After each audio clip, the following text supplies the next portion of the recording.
প্রিয় শিক্ষার্থী, সপ্তম শ্রেণীর শিক্ষার্থীরা, আমি গত পর্বে তোমাদের এই বীজগণিতিক রাশির গুণের 4.1-এর 9 পর্যন্ত আমি প্রশ্নের সমাধান করে দিয়েছি। এবার আমি 10 নম্বর প্রশ্নের সমাধান করে দেব।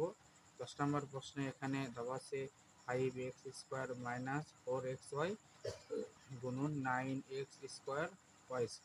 তো এখানে যেহেতু একটা দ্বিপদী রাশি বিশিষ্ট আর একটা একপদী রাশি বিশিষ্ট, তো আমি দুপদী রাশিকে একপদী রাশি দ্বারা গুণ করব। তো আমি গুণের জন্য আমি এখানে তুলে নিয়েছি।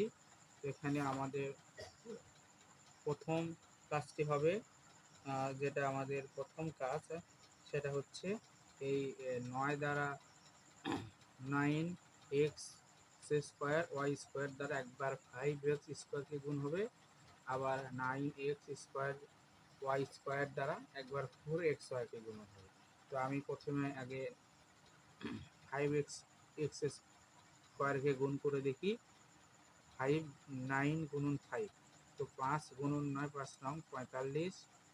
এখানে x আর x² আর x², এখানে দুটো x এর একটা x নিলাম, এখানে 2, এখানে 2 4। শূন্যের সময় বার যোগ হয়, এই মাইনাসটা মাইনাস এখানে আসবে। আবার এই 9 দ্বারা 4কে গুণ, 9 দ্বারা 4কে গুণ করলে আমার এখানে 4 নং 36 আসবে। 36 আসলে এখন x² আর এখানে x, তো আমার এখানে আসলো x⁴, এখানে y² আর y আসলে y⁴, এটাই আমার 10 নম্বর প্রশ্নের উত্তর। তো শিক্ষার্থী, আমি আশা করি বুঝতে পেরেছেন। এবং 11 নাম্বারটা আমি তো প্রিয় শিক্ষার্থী এখানে আমার 10 পর্যন্ত করে দিয়েছি। তো এখন 11 নম্বর অঙ্কে আমাদের এখানে দেওয়া আছে 2a² - 3b² + c² গুণন a³ b³। তো আমি এখানে উঠাই নিয়েছি। আমার এখানে আনসার হবে, প্রথমে এই a³ আর b³ দ্বারা 2a² গুণ হবে, তারপরে a³ এবং b³ দ্বারা 3b² গুণ হবে, তারপরে a³ এবং b³ দ্বারা c² গুণ হবে। তো আমি প্রথম আগে a³ ও b³ দ্বারা 2a² গুণ করি, 2 তে 2 হবে, আর a³ আর a এর আমি একটা নিলাম, এখানে কিউব, এখানে 2, তোমার ক্ষেত্রে পাওয়ার যোগ হয় 3 আর 2 5।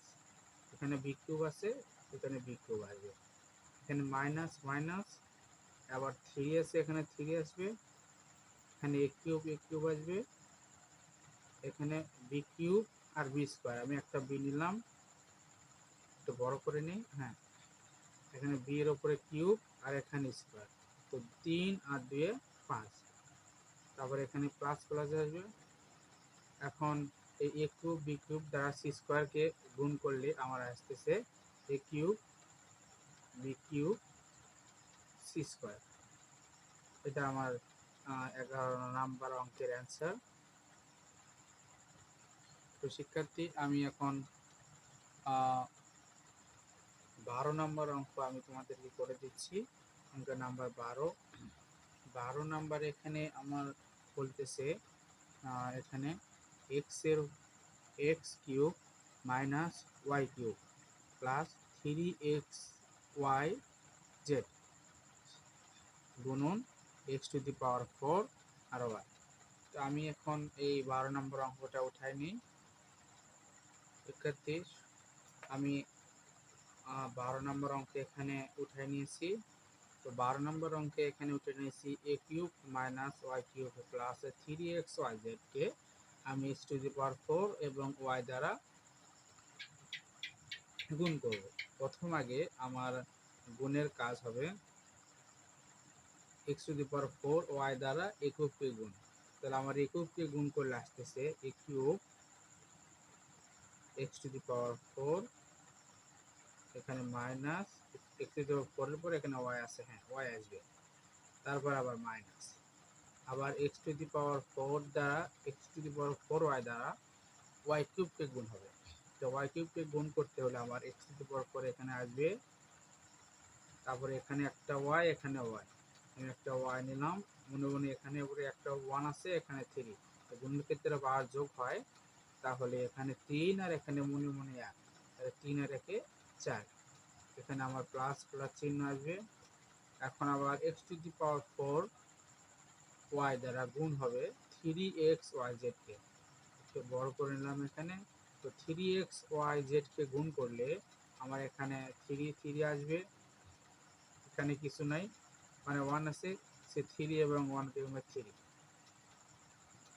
তো এক্স টু দি পাওয়ার 4 আর এখানে এক্স, আমি এক্স আর এক্স এর একটা এক্স নিলাম, এখানে কিছু নাই, মানে 1 আছে, নিচে 4 আছে, এই 4 আর 1 এ 5, এখানে ওয়াই, এখানে Y, Y Y Y square, এখানে জেড আছে, সেই জেড চলে আসবে, এটাই আনসার।